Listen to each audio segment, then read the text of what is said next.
हाय प्यारे बच्चे, good morning all of you. कैसे हैं आप लोग? अच्छे और स्वस्थ हैं? चलिए, पिछले वीडियो में हम लोगों ने देखा था कोऑर्डिनेटिंग कंजंक्शन के बारे में, ठीक है। उसके 4 पार्ट थे, उसके चारों पार्टों के बारे में देख लिया था। इस वीडियो में हम लोग रिलेटिव प्रोनाउन या रिलेटिव एडवर्ब के बारे में देखने जा रहे हैं। तो ठीक है, ध्यान से समझिएगा। देखिए, कुछ चीजें हैं, जैसे मान लीजिए कि हु हो गया, ठीक है। तो हु का प्रयोग किसके लिए किया जाता है? तो बाबू सब्जेक्टिव केस के लिए। किसके लिए? सब्जेक्टिव केस के लिए। और ये पर्सन के लिए आता है, व्यक्ति के लिए, ठीक है। ध्यान से समझिएगा। अभी मान लीजिए कि हुम हो गया, ठीक है। तो अब ये किसके लिए आता है? तो ऑब्जेक्टिव केस के लिए। किसके लिए? ऑब्जेक्टिव केस के लिए। तो ये भी आता है पर्सन के लिए। पर्सन का मतलब कि सजीव के लिए। किसके लिए? लिविंग। लिविंग मतलब सजीव, ठीक है। ध्यान दीजिएगा। अब मान लीजिए जैसे कि आपका विच हो गया, ठीक है प्यारे बच्चे। तो ये एनिमल के लिए आता है। किसके लिए आता है? एनिमल के लिए, बर्ड के लिए, ठीक है प्यारे बच्चों। इन सबों के लिए इसका इस्तेमाल किया जाता है। बात को ध्यान दीजिएगा। मतलब कि अगर कोई शब्द होगा, अगर किसी एक वाक्य का शब्द है, दूसरे वाक्य में कर्ता की जगह इस्तेमाल किया गया है, तो रिलेटिव प्रोनाउन से बनाएंगे तो उसके लिए हु का प्रयोग करेंगे। अगर पहले शब्द का कोई वर्ड है, दूसरे वाक्य में ऑब्जेक्ट की जगह यूज किया गया, तो वहाँ पे हुम का प्रयोग करेंगे। अगर कहीं पे एनिमल है, बर्ड है, या नॉन लिविंग है, क्या है? नॉन लिविंग है, तो उसके लिए प्यारे दोस्तों किसका प्रयोग करेंगे? तो उसके लिए हम प्रयोग करते हैं जो है कि विच का, ठीक है प्यारे दोस्तों। अब रिलेटिव प्रोनाउन के बारे में डिस्कस हम लोग बहुत बढ़िया से कर चुके हैं कि रिलेटिव प्रोनाउन किसे कहते हैं, ठीक है। तो वह प्रोनाउन जो दो वाक्यों को जोड़ता है और अपने से पूर्व आए हुए नाउन के साथ संबंध प्रकट करता है, वही आपका रिलेटिव प्रोनाउन कहलाता है, ठीक है। तो अब हम स्टार्ट करते हैं कैसे वाक्यों का सिंथेसिस करेंगे, ठीक है प्यारे दोस्तों। देखिए, तो कैसे करेंगे? तो एग्जाम्पल पे ध्यान दीजिएगा, ठीक है। I met a man, I met a man, full stop. He gave me a book. मैं एक आदमी से मिला, आई मेट अ मैन। मैं एक आदमी से मिला, ही गेव मी अ बुक। उसने मुझे एक किताब दिया। मैं एक आदमी से मिला, उसने मुझे किताब दिया। तो पहले मैं एक आदमी से मिला और उसने मुझे किताब दिया, तो ए मैन का प्रयोग दूसरे वाक्य में किसकी जगह किया है? सब्जेक्ट की जगह, क्योंकि ये वर्ब है। इस वर्ब का प्यारे दोस्तों ये क्या हुआ? सब्जेक्ट हुआ। तो अभी व्यक्ति है, पर्सन है, और दूसरे वाक्य में सब्जेक्टिव केस की जगह पे यूज किया गया है, तो सीधा सीधा ही की जगह पे हम किसका प्रयोग करेंगे? तो हु का प्रयोग कर लेंगे। तो ये हमारा सिंथेसिस बन के तैयार हो जाएगा। तो आई मेट ए मैन, ठीक है, ध्यान दीजिएगा, ठीक है। अब यहाँ पे लिख लेंगे हु। क्या लिख लेंगे? Who gave me a book, gave me a book. मैं एक आदमी से मिला, उसने मुझे एक किताब दिया। तो देखिए, पहले वाक्य का आया हुआ शब्द कौन था? ए मैन था। अब इसको दूसरे वाक्य में किसकी जगह यूज किया गया था? सब्जेक्ट की जगह, ठीक है। आज सब्जेक्ट की जगह इस्तेमाल किया गया था। तो अभी व्यक्ति है कि वस्तु है कि निर्जीव है? तो भाई व्यक्ति है, तो पर्सन है। आज सब्जेक्टिव केस की जगह पे इस्तेमाल किया गया है, तो ही की जगह पे क्या लिख देंगे? हु लिख देंगे। समझ में आई बात? तो हो जाएगा कि आई मेट ए मैन, मैं एक आदमी से मिला था, हु जो गेव मी ए बुक, मुझे एक किताब दिया, जो मुझे एक किताब दिया, ठीक है प्यारे दोस्तों। चलिए, अब अगला एग्जाम्पल करते हैं, ठीक है। तो अगला एग्जाम्पल है, ध्यान दीजिएगा कि ही शॉट ए बर्ड। उसने एक पक्षी मारा, उसने एक पक्षी मारा।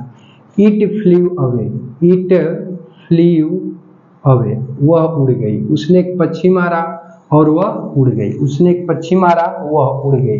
तो पहले वाक्य का कौन सा शब्द है? कि उसने एक पक्षी मारा, वह उड़ गई। तो यानी पक्षी है, वह उड़ गई का मतलब कौन उड़ गई? पक्षी उड़ गई। तो ये बर्ड शब्द की जगह पर किसका इस्तेमाल किया गया है? इट का, ठीक है। दूसरे वाक्य, पहले वाक्य का आया हुआ ए बर्ड रूपी नाउन है, जिसका कि दूसरे वाक्य में इट की जगह एक्सप्लेन किया गया है, ठीक है। तो अभी क्या है? पक्षी है, तो पशु पक्षियों के लिए किसका प्रयोग करेंगे? विच का। और उसके साथ साथ ये सब्जेक्टिव केस को भी तो रिलेट करेगा। किसको रिलेट करेगा?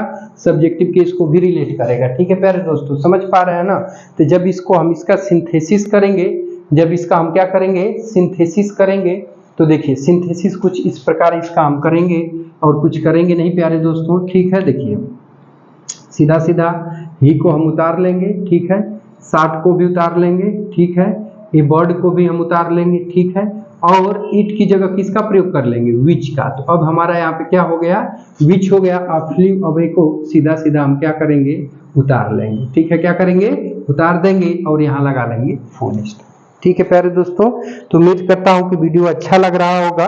यदि वीडियो अच्छा लग रहा होगा तो इसको लाइक एंड शेयर जरूर करिएगा। ठीक है प्यारे दोस्तों, चलिए अब बातचीत को आगे बढ़ाते हैं और अगले एग्जाम्पल की तरफ हम लोग बढ़ते हैं। ठीक है प्यारे दोस्तों, चलिए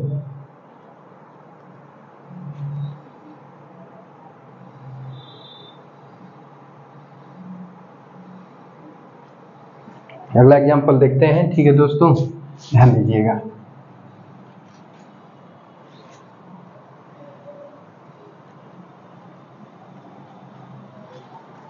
चलिए बातचीत आगे बढ़ाते हैं। बहुत ही प्यारे बच्चे हैं, सुंदर बच्चे हैं आप लोग, कोई दिक्कत नहीं है। ठीक है, चलिए देखिए अगला एग्जाम्पल है कि आई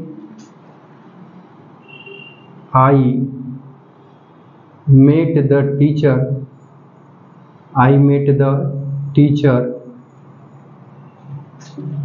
he was teaching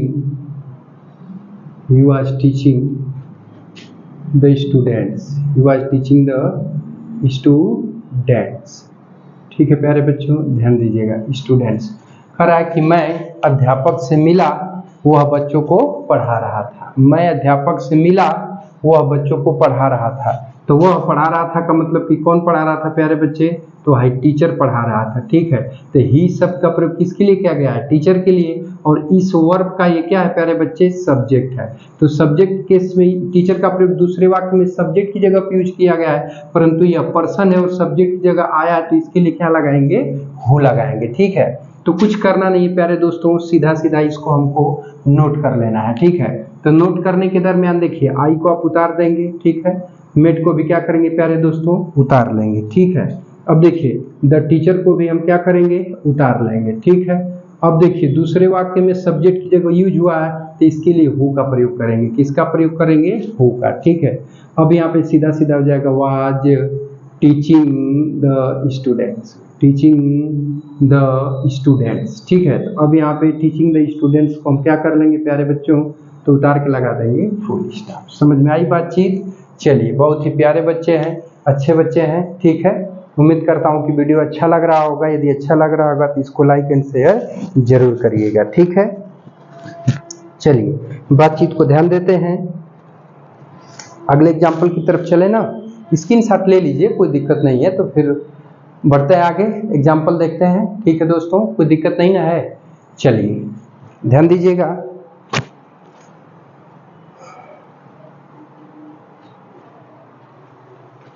चलिए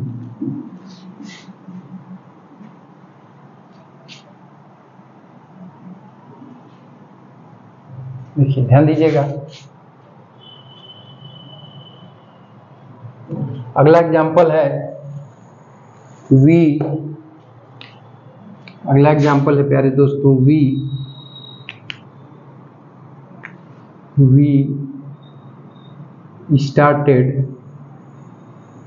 started for Delhi yesterday। ठीक है, yesterday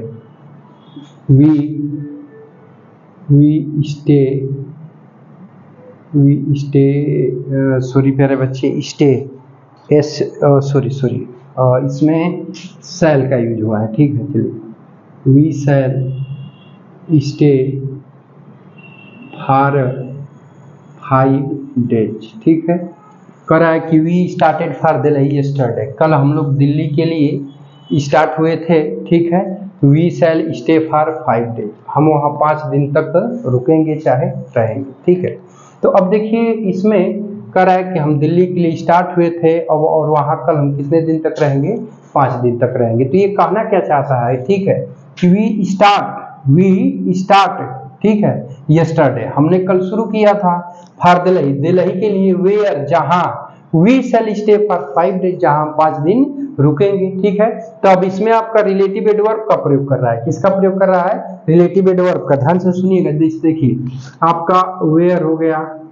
ठीक है, देखिए ध्यान दीजिएगा, वाई हो गया, वेन हो गया, हाउ हो गया, ठीक है, ये सभी एडवर्ब को दर्शाते हैं। किसको दर्शाते हैं? एडवर्ब को। ठीक है प्यारे बच्चों, तब इसमें एडवर्ब का इस्तेमाल किया गया है कि हम कल दिल्ली के लिए निकले थे, जहां हम 5 दिन के लिए क्या करेंगे?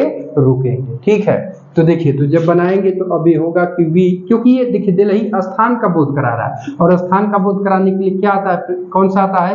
वेयर आता है। ठीक है, तो हो जाएगा कि वी स्टार्टेड, हम लोगों ने कल शुरू किया था, फॉर दिल्ली, दिल्ली के लिए। देखिए पहले इसको रखिए, यस्टरडे को रख लीजिए, यस्टरडे, क्योंकि दोनों अदर वर्ड है, किसी एक को भी पीछे कर देंगे तो कोई दिक्कत नहीं है।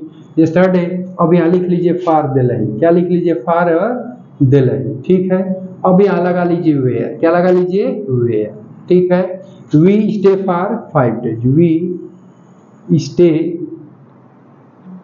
For 5 days। ठीक है प्यारे बच्चों, क्या हो जाएगा? 5 days। ठीक है प्यारे दोस्तों, तो अभी आपका हो गया सिंथेसिस। ठीक है, तो देखिए प्यारे बच्चों, ऐसे करके आप यदि बनाना चाहें तो सभी सेंटेंस को, एक्सरसाइज को बना सकते हैं। ठीक है प्यारे बच्चों, अब तो इसको यहीं पे समाप्त करते हैं। अगली एक्सरसाइज है फॉर्मेशन ऑफ कॉम्प्लेक्स सेंटेंस। ठीक है प्यारे दोस्तों, तो कॉम्प्लेक्स सेंटेंस में भी हम लोग देखेंगे इसको विधिवत। ठीक है प्यारे बच्चों, ठीक ना, और उसके बाद जो भी टॉपिक आएगी धीरे धीरे करके आगे बढ़ेंगे। ठीक है, तो उम्मीद करता हूँ कि वीडियो अच्छा लगा होगा, तो लाइक एंड शेयर जरूर करिएगा, और कमेंट बॉक्स में कमेंट करके जरूर बताइएगा। तो वीडियो कहीं भी वाइंड अप करते हैं, मिलते हैं नेक्स्ट वीडियो में, तब तक के लिए टेक केयर, बाय बाय, जय हिंद बच्चों।